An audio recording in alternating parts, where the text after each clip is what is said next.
Olá, boa noite.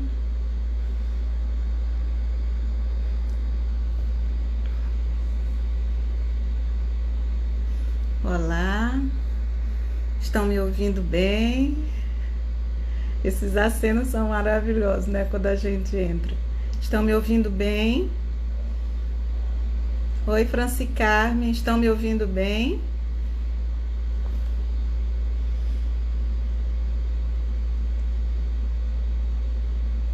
São ótimos, está bem, muito obrigada. A imagem também está tranquila? Que bom. Muito bom. Vamos aguardar 2 minutinhos, não é? Para que as pessoas possam ir chegando, se acomodando. É uma alegria muito grande estar aqui com os amigos do Lex e outros, né? Fazendo com que a gente se encontre nesse espaço virtual que Deus nos deu para estarmos juntos pelo coração. Uma maravilha, não é mesmo?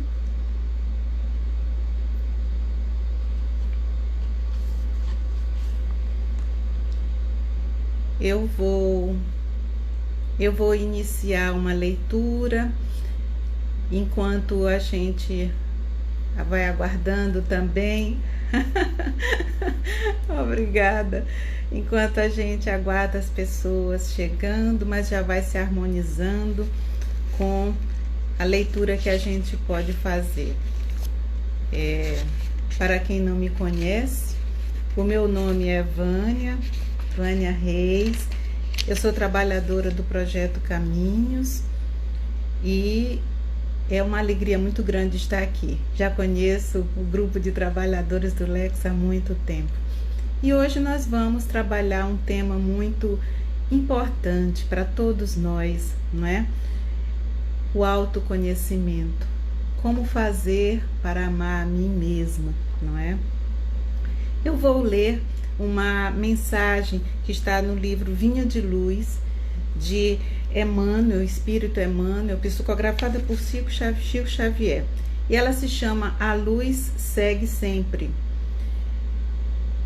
E as suas palavras lhe pareciam como desvario, e não as creram. Essa é uma passagem de Lucas, versículo 24, capítulo 24, versículo 11. A perplexidade surgida no dia da ressurreição do Senhor ainda é a mesma nos tempos que passam. Sempre que a natureza divina é invisível ao olhar comum dos homens, manifesta suas gloriosas mensagens. As mulheres devotadas que se foram em romaria de amor ao túmulo do Mestre sempre encontraram sucessores. Todavia, são muito raros os Pedros que se dispõem a levantar para a averiguação da verdade. Em todos os tempos, os transmissores de notícias de além-túmulo peregrinaram na terra, quanto hoje. As escolas religiosas, deturpadas, porém, somente em raras ocasiões aceitaram o valioso concurso que se lhes oferecia. Nas épocas passadas, todos os instrumentos da revelação espiritual, com raras exceções, foram categorizados como bruxos, queimados na praça pública, e ainda hoje são tidos por dementes, visionários e feiticeiros. É que a maioria dos companheiros de jornada humana vivem agarrados aos inferiores interesses de alguns momentos, e as palavras da verdade imortalista sempre lhes pareceram consumado desvario.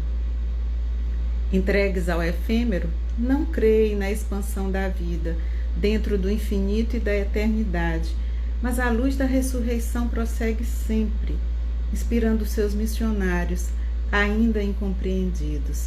Por isso, o tema de que trata é A Luz Segue Sempre, porque o bem sempre triunfará. E é sempre importante nós lembrarmos disso. Vamos nos aquietar agora um pouquinho para que nós possamos fazer a nossa prece de início das atividades de hoje. Vamos serenar. e elevar o nosso pensamento a Deus com o coração. Te agradecemos, Senhor, por este momento em que Tu nos fazes encontrar neste espaço virtual que tem sido o nosso local de encontro para aprender as Tuas lições de amor, conversarmos sobre o Teu Evangelho, entendermos os Teus ensinamentos, mas há espaço também para trocarmos outras ideias, para matarmos as saudades, e por ele nós Te agradecemos. Agradecemos todas as dificuldades pelas quais atravessamos neste momento, e com o coração agradecido Te pedimos que nos ilumine nesse momento, mente, coração, para que possamos aprender um pouquinho mais do Teu Evangelho de amor, das Tuas orientações, dos Teus ensinamentos. Fica conosco, Jesus, no nosso coração hoje e sempre. Muita paz. Bom, então o que nós vamos trabalhar hoje, o tema que nós vamos trabalhar, só um instante, é como posso me amar. Nós ouvimos muito as pessoas dizendo, a gente lê, a gente ouve palestras falando sobre o auto-amor e falando sobre os benefícios do auto-amor. E nós ficamos nos perguntando, como é que eu posso fazer para amar a mim mesma? Geralmente, nós achamos que já nos amamos. E a gente diz assim, não, é claro que eu me amo muito. Veja, eu estou querendo comprar uma casa, eu estou trocando meu carro, eu estou viajando com minha família, eu estou isso. E a gente atribui a fatos, episódios, acontecimentos do exterior essa possibilidade, essa sinalização de que nos amamos. A gente esquece que tudo isso que está no exterior resulta do que somos aqui dentro. O amor ainda é muito difícil para todos nós. Poucos compreendemos, de fato, o que seja amar. Nós ainda negociamos muito. Nós ainda queremos algo em troca. Nós ainda entendemos, compreendemos que a gente tem que amar somente aqueles que também nos amam. A gente entende que se alguém não gosta da gente igualmente, então a gente tem que se afastar daquela pessoa porque não merece o nosso amor. Então o que a gente na verdade está querendo oferecer para aquela pessoa é uma negociação. Eu te dou isso, tu me dás aquilo e a gente vai seguindo. Isso não é amor, mas tudo bem. No nosso estágio evolutivo, a gente ainda está em processo de aprendizado e a gente ainda não entende muito bem o que é o amor, menos ainda entendemos o que é o amor incondicional. Então, como nós temos uma longa jornada, e é sempre bom lembrar que essa jornada ela tem milênios, nós estamos atravessando há milênios a existência nesse aprendizado. Então, nessa longínqua jornada, nós ainda não compreendemos, não exercitamos bem o amor. Mas é isso mesmo, nós ainda estamos aprendendo. Vamos ter paciência conosco. Em O Evangelho segundo o Espiritismo, lá no capítulo 11, o Espírito Lázaro, quando fala da lei de amor, que é uma passagem belíssima, ele nos dá logo no início um esclarecimento importante. Ele vai dizer que logo no início nós tínhamos instintos, depois sensações, depois sentimentos e depois amor. Lá no início tínhamos instintos, ainda hoje os temos, sensações de frio, de calor, de prazer, de desprazer, não é? Os sentimentos bons, ruins, mas só a depuração de tudo isso nos levará ao amor. Então nós ainda temos um longo percurso para percorrer, para realizar. Mas nesse percurso nós temos nos comportado como crianças, e é natural que seja assim, porque ainda somos crianças espirituais. E como crianças, o que fazemos? Nós nos rebelamos. Sim, somos rebeldes.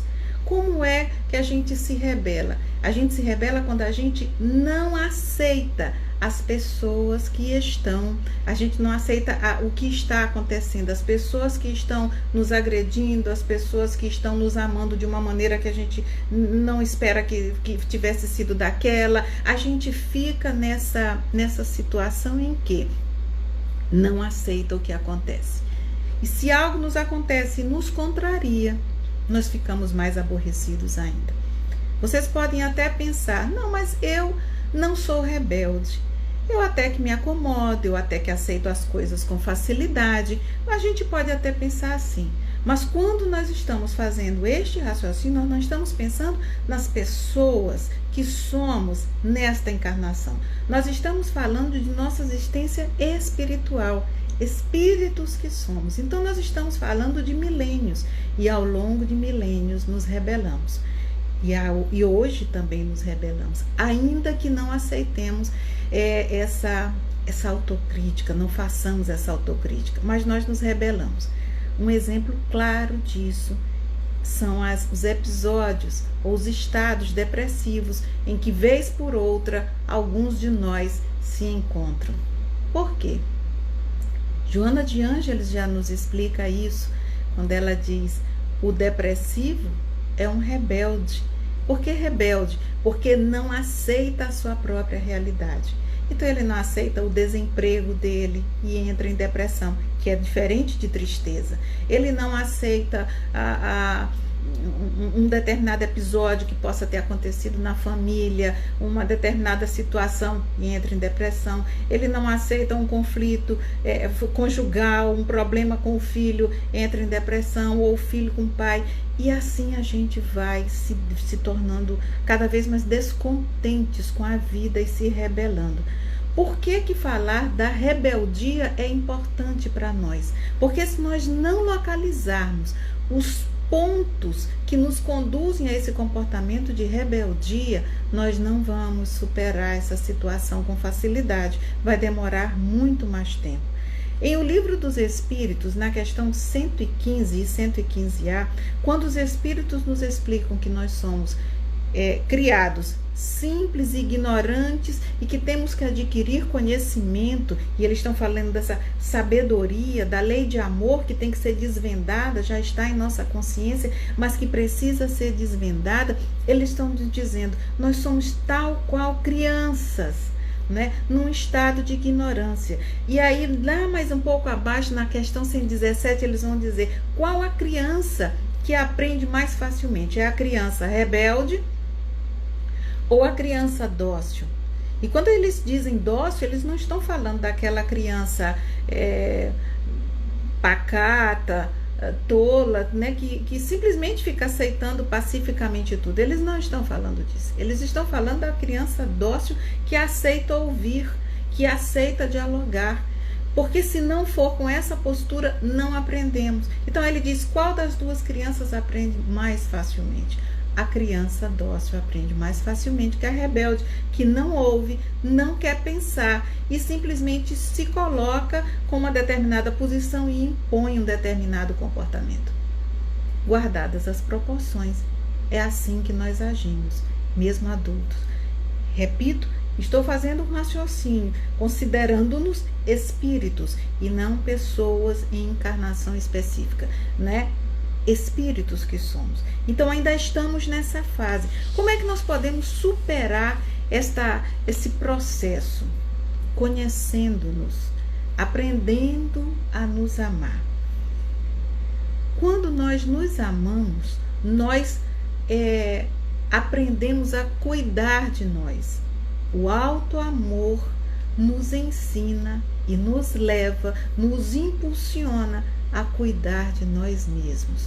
Então, eu me amo tanto, né, que eu não quero ficar com essas energias ruins dentro de mim. Energias de raiva, de rancor, ressentimento, inveja, ciúme. Eu não quero isso dentro de mim. Como eu faço para me livrar disso? Porque todos nós temos esses sentimentos e essas emoções.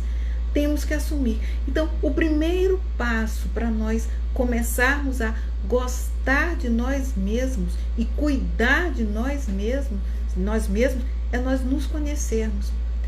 O autoconhecimento é a chave.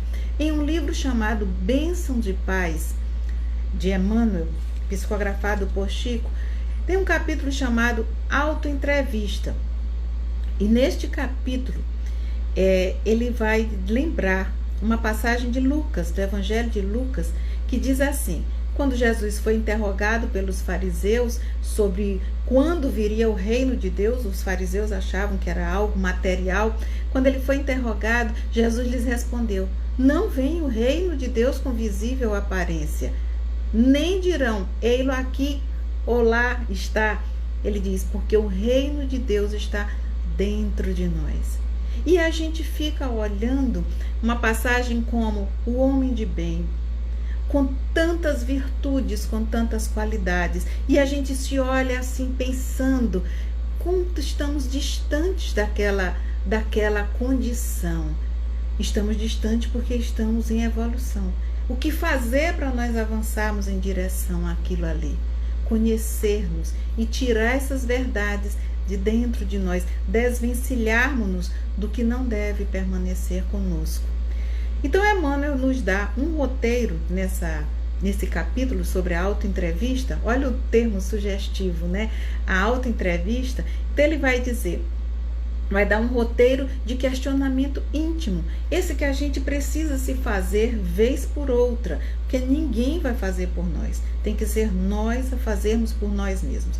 Então, para que objetivos nos dirigimos? É o primeiro item do roteiro de Emmanuel. E esse item é o carro-chefe da reflexão. Por quê? Porque ele obriga a gente a pensar, a tentar compreender, a ter claro qual o sentido da nossa existência. Nós estamos fazendo algo aqui por algum sentido. Afinal de contas, não estamos aqui por acaso. Não estamos. E eu sei que todos já nos perguntamos de onde estamos vindo, para onde estamos indo, qual o sentido de estarmos aqui. Então, o que a gente precisa fazer é mergulhar fundo nessas reflexões, e o Espiritismo, a doutrina espírita, nos dá bases muito sólidas para essas reflexões. Mas essas reflexões têm que passar, têm que extrapolar o âmbito intelectual. Elas têm que sair da condição de mero conhecimento para se converter em sabedoria. Portanto, conhecimento internalizado. E isso é um processo longo que nós temos realmente que começar e avançar. Então, entender para que objetivos estamos nos dirigindo, qual o sentido disso. Quando eu entendo o sentido do que está me acontecendo, os porquês de eu passar por essa situação ou outra, a vida se acalma, aquela situação se acalma. E ao se acalmar aquela situação, eu consigo receber fluidos que me favorecem, me facilitam o percurso que tenho que fazer para superar aquelas dificuldades. Então, isso é muito importante, nós vamos retomar mais na frente. Em um livro chamado Em Busca da Iluminação Interior, a Joana de Ângeles vai nos falar, tratando da psicoterapia, do esforço pessoal nosso, que vocês podem estar se perguntando, mas para eu fazer esse autoconhecimento, eu tenho como fazer isso sozinha? Ou eu preciso de um profissional ao meu lado, depende da situação.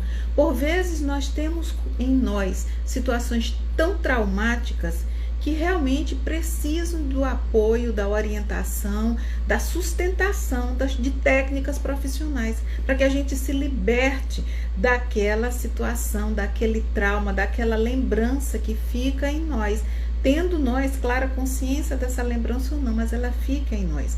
Então, às vezes, precisamos de ajuda profissional. Outras vezes, estamos em momentos, e quando eu falo outras vezes, é dentro de uma mesma encarnação.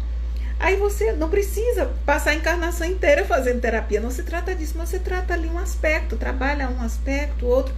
se afasta e continua se trabalhando. Esse processo a que Emmanuel se refere e que a Joana retoma, ele é um processo contínuo, permanente. Então ela diz, nós precisamos nos libertar de condicionamentos milenares. E temos esses condicionamentos. Vou dar um exemplo. Há quantos milênios nós praticamos a maledicência? Há quantos milênios nós falamos mal dos outros? Nós nos comprazemos ainda em estar falando mal. Há quantos milênios? Isso se constituiu um hábito. Isso está arraigado em nosso psiquismo. Portanto, não vai ser por força de uma prece ou de uma leitura que nós vamos conseguir nos livrar desse hábito. Quando estamos encarnados, livrar-nos de um hábito é muito difícil. E a neurociência já consegue explicar isso. Os nossos hábitos, eles são criados, gerados e consolidados em nós a partir de redes neuronais. Os neurônios são células, em grande parte, situadas no cérebro.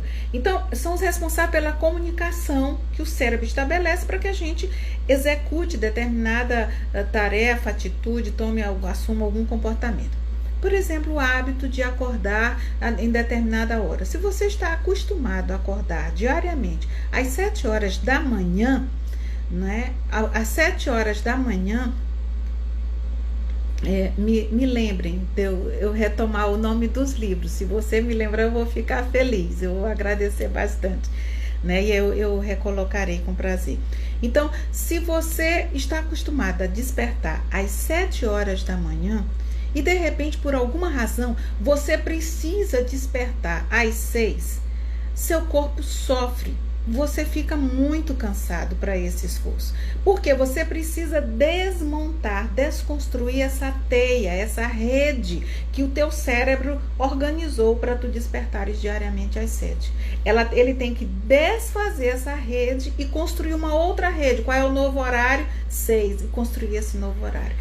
Essa transição demanda tempo e essa transição ela exige, ela requer de nós muita disciplina, muita vontade, muito esforço. Se não for assim, nós não vamos conseguir fazê-la.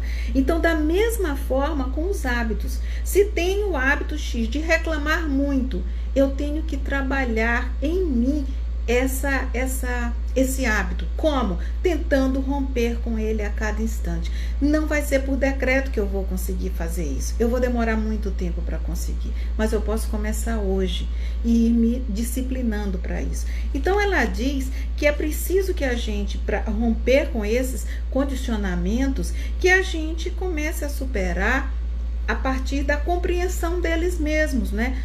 Entendendo as próprias terapias que Jesus nos traz, não é? O não julgamento, a compaixão, o desapego, o perdão, o discernimento e tantas terapias maravilhosas que Jesus nos ensina, que vão pontuando nossos equívocos, nossas dificuldades e nos ajudando a superar aquilo que nós estamos precisando superar naquele instante. Todos sabemos que temos muitas dificuldades, muitas mazelas dentro de nós. E nós não vamos nos libertar delas rapidamente. Não vamos. Mas a gente precisa começar. E aí a gente, a cada encarnação, a cada reencarnação, nós somos convidados a desenvolver um pouco mais determinadas virtudes, a superar determinadas dificuldades, porque se fôssemos convidados a superar todas ao mesmo tempo, nós não conseguiríamos. Esse é um problema. Então, tem determinadas reencarnações que você é estimulado a exercitar o perdão. E como que você vai exercitar o perdão? Em contextos de agressão, em contextos em que você vai ser magoado, você vai se sentir ofendido, em contextos que você vai se sentir agredido, não é? Somente nesses contextos você vai aprender a perdoar.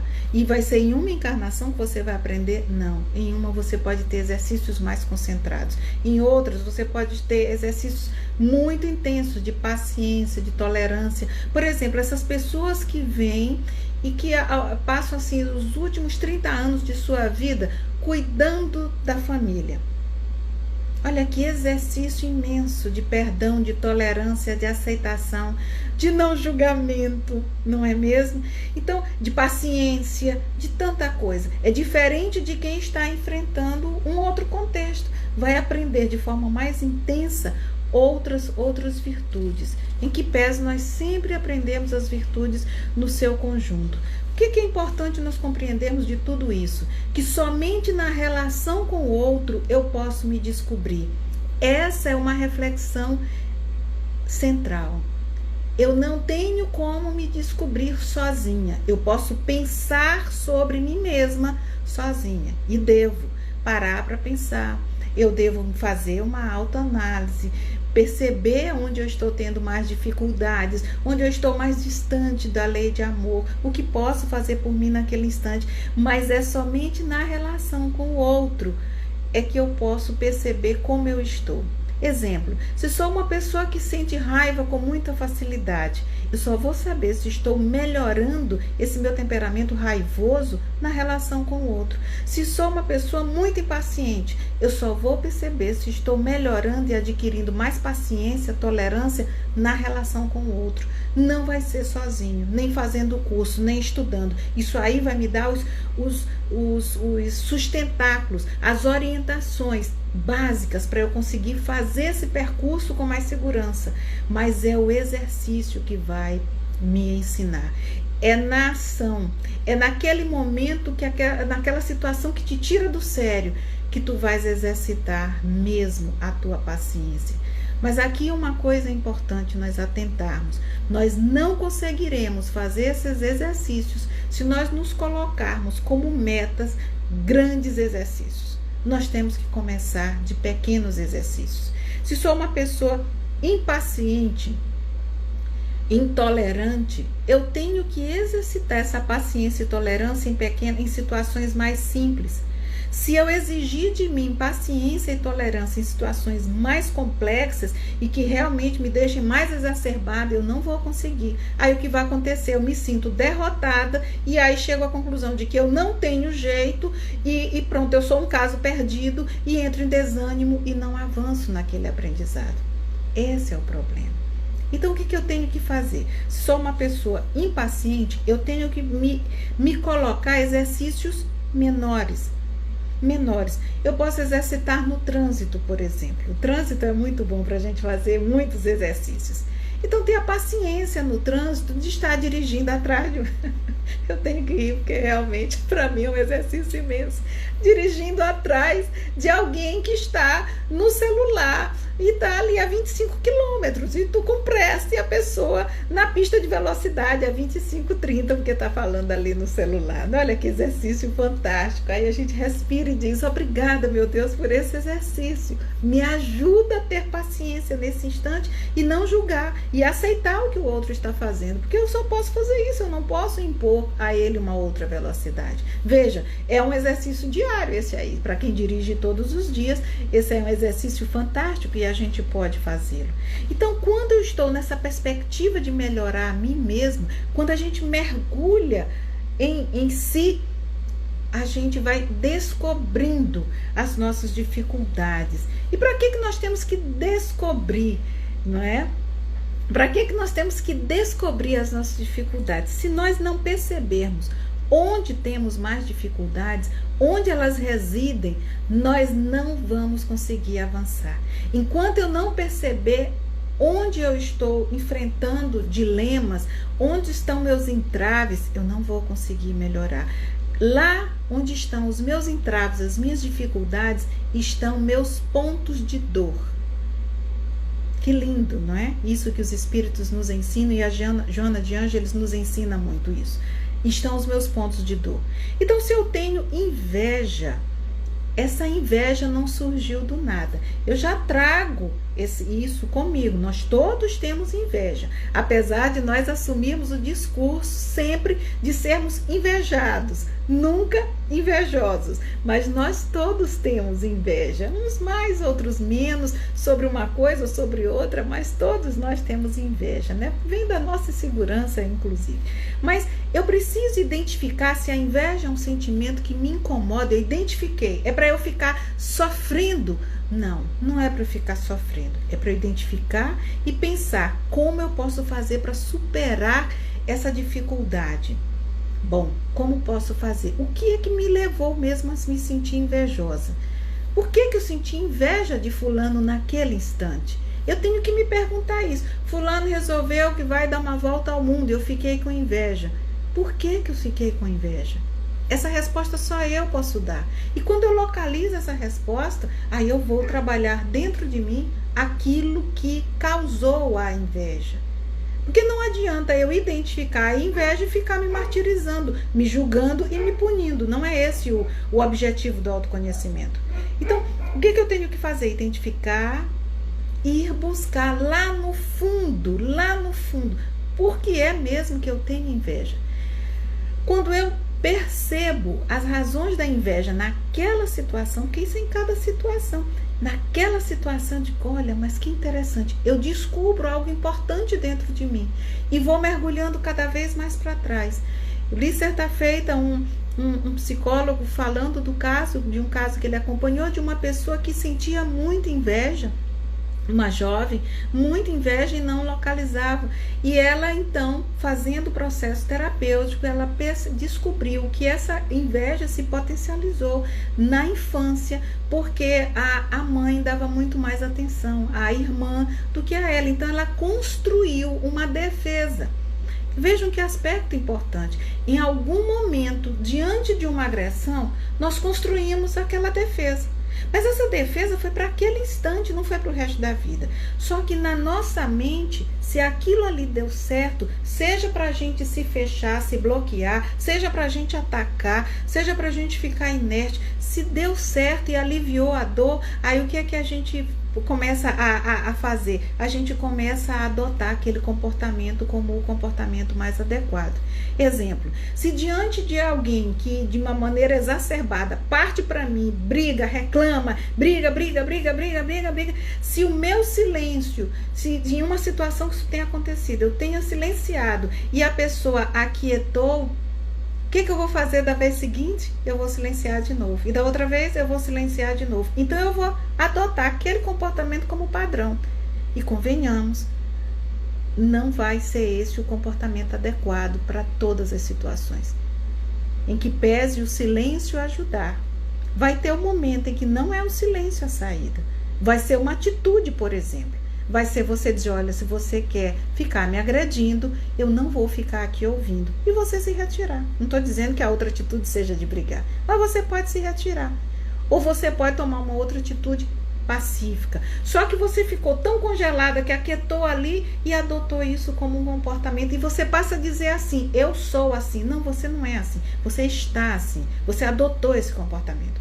Então o autoconhecimento nos permite esse mergulho que facilita que a gente perceba as nossas dificuldades, os porquês das nossas dificuldades e ao mesmo tempo vai nos abrindo as chaves para a gente superar. Porque quando a gente identifica o problema, a gente já supera uma grande parte dele. Aquela energia em grande parte já sai, aquela energia que não é boa, que nos gerou aquele comportamento. Já a gente se livra um pouco. Aí a outra parte é ir se trabalhando para ir superando. E aí a gente precisa de bom senso. Se a gente percebe nesse processo que está chegando em um ponto de muita dor, que a gente precisa de ajuda profissional, então a gente vai atrás da ajuda profissional. Senão, a gente continua fazendo esse processo, lendo, se pensando. O perdão, por que é difícil perdoar? Né? É muito difícil, a gente não aceita o erro do outro. Mas por incrível que pareça, mais difícil do que aceitar o erro do outro é aceitar o próprio erro.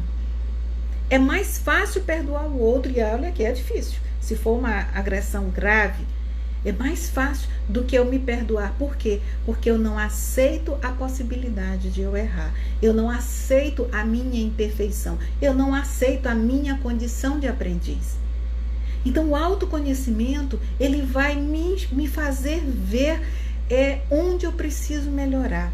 E vocês podem estar se perguntando, mas então é autoconhecimento e não é auto-amor. Eu não aprendo a me amar se eu não me conhecer. Como eu vou amar aquilo que eu não conheço, que eu não sei o que é? E quando eu estou me conhecendo, eu vou percebendo dentro de mim dificuldades, muitas, imperfeições, muitas, mas eu também vou perceber pontos de fortaleza, pontos de avanço, pontos de proximidade com as lições que Jesus veio nos trazer, porque eu vou me aproximando da minha essência de amor. Somos, em essência, amor puro. E à medida que eu vou me conhecendo e dilapidando essas minhas imperfeições, eu vou me aproximando da minha essência de amor. Ah, mas isso ainda vai demorar muito. Vai, é claro, né? A conclusão desse processo vai demorar. Mas olha, enquanto a gente se sente feliz, quando a gente tem um temperamento raivoso, por exemplo, e reage brigando diante de qualquer situação, e de repente a gente começa a perceber que já não brigou daquela vez. Olha, não briguei, eu consegui ficar quieto. Ou eu consegui, ao invés de brigar, dizer o que eu queria dizer com palavras mais amenas, mais suaves, mais gentis. Obrigada, meu Deus, eu estou melhorando. Nesse momento, você se sente um ser de amor em aprendizado. Você se valoriza. Você começa, avança no seu processo de auto-amor.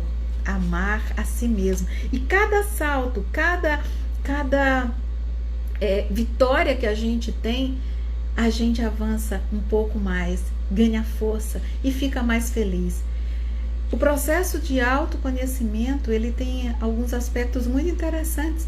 Ele é tão íntimo que ninguém conhece as nossas derrotas nesse processo. E também ninguém conhece as nossas vitórias. Elas ficam conosco. Nossas vitórias e nossas derrotas. Tudo é entre você e Deus, como já ensinava a Madre Teresa de Calcutá, não é? Então, nesse processo de autoconhecimento, que vai nos aproximando de auto-amor, eu tenho que aprender também a acolher as minhas imperfeições. Se eu percebo que nesta encarnação eu estou muito intolerante, eu estou muito impaciente, enfim, com tantas outras dificuldades, o que fazer? Se zangar comigo mesma? Não, não vou me zangar comigo. Eu vou me aceitar, eu vou me acolher. Me acolher, me aceitar, não é justificar os meus erros, é reconhecê-los como equívocos, como imperfeições e, ao mesmo tempo, se colocar no percurso de superação deles. Aceitar-se não significa ser conivente com os seus equívocos. Aceitar-se ou ao outro não significa nada disso. A aceitação é outra coisa, longe de passividade, longe de acomodação. Quando a gente aceita algo, a gente está tendo uma atitude extremamente sábia diante da vida, a partir da qual a gente está reconhecendo que não pode modificar nada naquele instante. Aquela situação eu não posso modificar naquele instante. Aceitar significa reconhecer que não pode modificar naquele instante aquela situação. Mas eu posso fazer algo por aquela situação. Eu tenho algo a fazer para melhorar aquele contexto? Tenho, então eu vou fazer. Agora, às vezes eu não tenho nada a fazer externamente, mas tenho comigo o que aceitar cada vez mais. E um exemplo claro disso é quando nós temos pessoas, familiares, envolvidos com drogas na nossa família. O meu pai é alcoolista, eu tenho como obrigá-lo a parar de beber? Não, não tenho. Aceitar essa situação é uma atitude de sabedoria. Eu tenho que aceitar porque a decisão é dele, seja meu irmão, seja quem for. Dei o pai, por exemplo, não é? Seja quem for, eu tenho que aceitar. Aceitar é ser conivente? Não. Olha, eu estou aqui junto. Quando tu quiseres sair dessa situação, conta comigo. Mas eu preciso construir paz dentro de mim, apesar dessa situação. Eu preciso construir caminho de felicidade para mim, apesar dessa situação. Ninguém traz no seu projeto reencarnatório a cláusula em que você vai se anular em função do uso de droga, de A ou de B. Não, você não tem que se anular, você tem que viver aquela situação construindo paz dentro de você. Isso aí não tem nada a ver com passividade nem com acomodação, muito pelo contrário, requer de nós movimentos intensos, íntimos, para que a gente possa lidar com aquela situação. Então, o auto-amor, como é que eu posso me amar? Já para a gente ir finalizando, não é? Eu aprendo a me amar a partir do autoconhecimento, aceitando-me como estou, perdoando-me. Eu tenho que perdoar os meus erros. Nessa trajetória, a gente vai se colocar vários desafios e a gente vai cair várias vezes. E a gente tem que se perdoar. Se olhar mesmo no espelho e dizer, poxa, eu tentei, mas não tem problema. Da próxima vez eu consigo. E na próxima eu caio de novo. Não tem problema, eu consigo. Por isso é importante nós nos colocarmos metas exequíveis, porque se nós nos colocarmos metas muito elevadas, nós não vamos alcançá-las e nós vamos nos sentir frustrados, desanimados e vamos desistir do processo. Então nos coloquemos metas exequíveis, passíveis de serem executadas por nós, e aí nós vamos executar esse planejamento com mais tranquilidade. Eu preciso de exercícios de caridade no dia a dia. Quantas pessoas hoje eu ajudei? Eu ajudei ouvindo uma queixa, uma dor, eu ajudei com uma prece, eu ajudei emanando luz, ou eu ajudei mesmo materialmente, o que seja. À noite, quantas pessoas eu consegui ajudar hoje? Repito, essa ajuda pode ser uma palavra de consolo, pode ser um ouvido amoroso que escute a dor de alguém. Essa ajuda pode se dar das mais diferentes maneiras, mas é bom a gente se perguntar quantas pessoas eu ajudei. Mesmo na minha correria, mesmo nessa minha vida agitada, eu hoje à noite não tive tempo para conversar com ninguém, mas eu pude fazer uma prece por fulano que está no hospital, por Beltrano que está com situação X, por todos os nossos irmãos que estão partindo por Covid, enfim, eu pude fazer algo, emanar algo de mim para quem sofre. Isso a gente pode fazer. Nós precisamos desses exercícios de caridade, porque a caridade nos ensina, nos educa, nos transforma. Quando nós olhamos a dor do outro, nós aprendemos muito sobre nós mesmos e sobre o outro, sobre a condição humana. O exercício de caridade nos humaniza, nos faz compreendermos mais o que somos e como estamos, e como ajudar o outro. Então, a caridade, ela nos abre, por fim, orientações dos espíritos benfeitores que chegam para nós, né? Com nossa vontade de ajudar o outro, eles têm acesso a nós para nos orientar, para aliviar nossos sofrimentos, para nos proteger, para nos guiar. O exercício das virtudes, ter presente que nós precisamos desenvolver as virtudes. E a cada vez que a gente lê o Evangelho, ao invés de nós ficarmos frustrados, desesperançados, tristes porque estamos ainda tão distantes daquelas virtudes, daquela condição, ao invés de nós ficarmos assim, nós precisamos olhar para frente com aquele olhar de quem diz: como é que eu posso chegar aí? O que mais eu posso fazer neste momento? Exatamente, a caridade para os humanos e animais, como alguém está aqui lembrando, não é só entre nós, pode ser com os animais, com a natureza de maneira geral, cuidar de tudo. Esse planeta não é nosso, nós estamos nele, né? Nós fazemos parte dele, não somos donos dele. Então, a gente precisa exercitar essas virtudes com serenidade. Em que preciso melhorar? Como melhorar?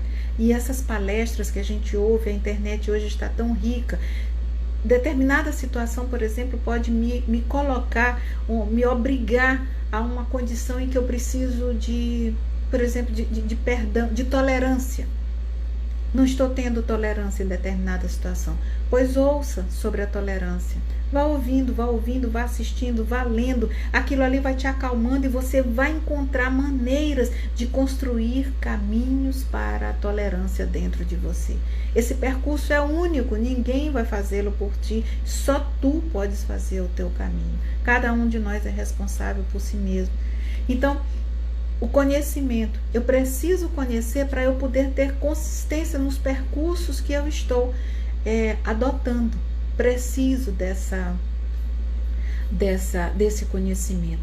Esse conhecimento vai me ajudar a compreender o porquê da vida, o porquê da dor, o sentido dessa vida, o sentido dessa existência. Nesse ponto é muito importante, porque se eu não tiver claro, organizado dentro de mim o sentido da vida, as coisas que acontecerem comigo, elas vão estar me atropelando, me machucando muito mais. Se eu não tiver o sentido, se eu não tiver um porquê, eu vou sofrer muito mais mesmo.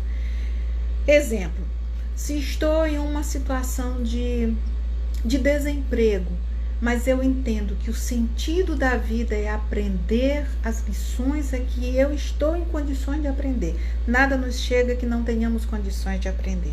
Se o sentido é evoluir, então ao invés de eu me perguntar, ou perguntar para Deus, por que eu? Isso é um castigo? O que aconteceu? Por que eu perdi o emprego? Então ao invés de eu me perguntar isso, eu posso virar numa prece e dizer assim: obrigada, meu Deus, por essa experiência que está sendo tão dura. Me ajuda a aprender tudo o que eu preciso aprender com essa experiência. Me segura firme para que eu possa me manter com fé, com confiança, com a certeza de que esse momento vai passar, como tudo na vida passa. Então vejam, como eu construo um outro olhar, a minha vida não perde o sentido. Ela ganha um outro contexto, mas ela não perde o sentido. Então, o conhecimento, quanto mais avançamos nele, mais a gente pode consolidar dentro de nós essa perspectiva de evoluir, de aprender, de se colocar como aprendiz.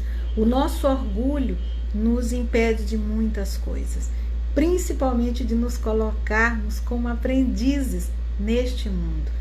A gente acha que já sabe, ou então o nosso orgulho se esconde por detrás de timidez, de culpa e tantas coisas mais, e a gente diz: não sou capaz, eu não quero nem saber disso aí, isso aí é para outras pessoas, e se afasta. Isso tudo é atitude de orgulho. O autoconhecimento vai te permitir o quê? Olhar para dentro e te perguntar: mas por que eu enfrento essa dificuldade? De onde vem essa dificuldade? Por que para mim é tão difícil fazer isso? Essa resposta é individual. Localize, vá atrás, não para se atormentar, mas para identificar e superar. Essa é uma reflexão muito importante em um contexto de campanha de valorização da vida. Por quê? A maior prevenção que nós podemos fazer à vida é cuidar de nós mesmos. Cuidando de nós mesmos, nós aprendemos a cuidar do outro, porque é relacional esse conhecimento. Muitas vezes as pessoas dizem: primeiro eu tenho que amar a mim, depois eu aprendo a amar o outro. Eu só aprendo a amar a mim e amar o outro na relação. Agora, claro, eu não tenho como amar ao outro sem amar a mim mesmo. Mas também eu não tenho como amar a mim mesmo sem amar o outro. Eu não estarei amando a mim sem amar o outro. São processos que acontecem ao mesmo tempo. E foi por isso que Jesus, de maneira muito sábia, disse o seu mandamento: amar a Deus sobre todas as coisas e ao próximo como a ti mesmo. Ele não disse: ama primeiro a ti, depois ao próximo, ama ao próximo, depois a ti. Ele não colocou essa ordem. Então, isso é um tripé. Isso é uma tríade. maravilhosa. E ao mesmo tempo que na relação com o outro eu vou me descobrindo e amando-me cada vez mais, me amando, eu vou aprendendo a amar o outro. E ao mesmo tempo que amo a mim e ao outro, eu vou aprendendo a amar a Deus. Porque Deus está presente na relação de amor que eu estabeleço com o outro e comigo mesmo, quer eu tenha consciência disso ou não. Essa é a maior prevenção. E é maravilhoso sabermos disso.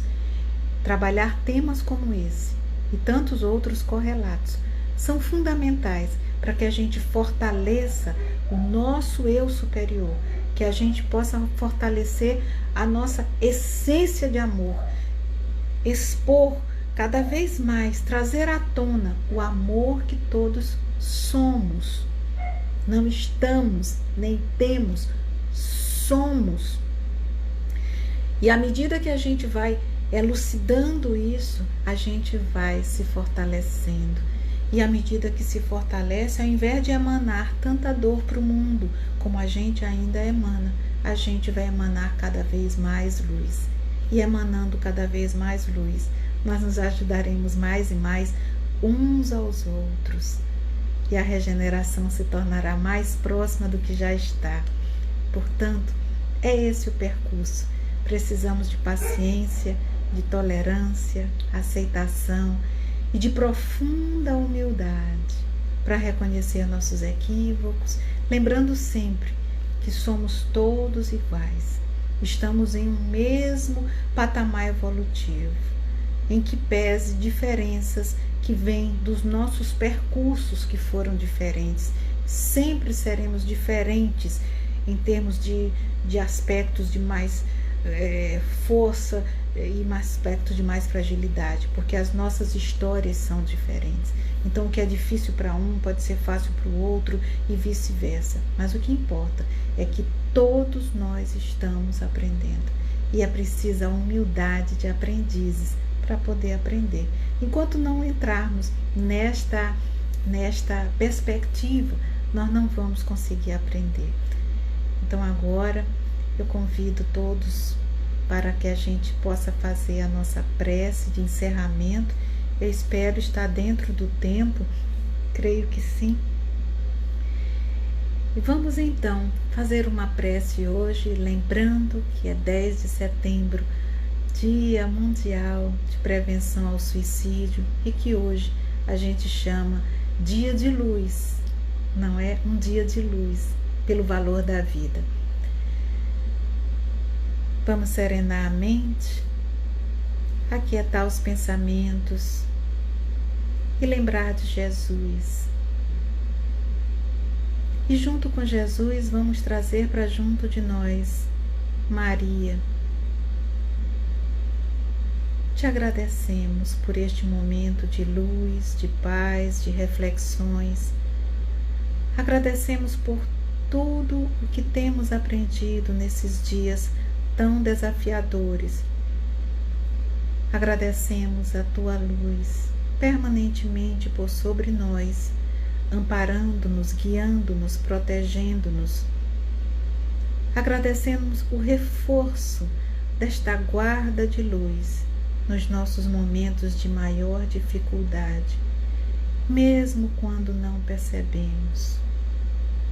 E pedimos com a humildade de aprendizes que somos, que sigas Jesus, Maria, que sigam nos amparando, nos guiando, nos iluminando, que recebam de todos nós neste momento o que há de melhor dentro de nós, esse cadinho de amor que está aqui, reluzindo, ampliando aos pouquinhos, que recebam esta luz e a potencializem, fazendo chegar a todos aqueles que sofrem intensamente, aos que estão com fome, com sede, aos que estão partindo por Covid e por qualquer outra circunstância, aos familiares dos que estão ficando.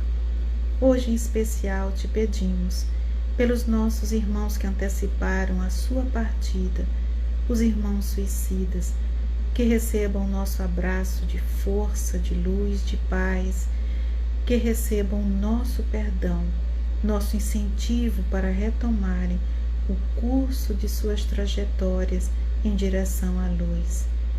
Que os seus familiares, igualmente, recebam nosso abraço de consolo, de força. E da mesma forma, Senhor, pedimos pelos que estão com depressão, com ideação suicida ou situações similares, que a tua luz lhes chegue como consolo, como ânimo, como reencontro consigo mesmos, e que eles tenham em nós o braço amigo, o ombro parceiro, o abraço que acolhe, que respeita e que quer que eles também cheguem logo às estradas do amor e da paz, da luz, que nos levam a outras moradas da casa do Pai. Fica conosco, Jesus, em nosso coração, hoje e sempre. E aqui a gente encerra essa transmissão. Recebam todos um abraço de carinho, pela maneira gentil e carinhosa com que me acolheram. Que Jesus sempre esteja ao nosso lado, nos unindo e nos fortalecendo. Muita paz.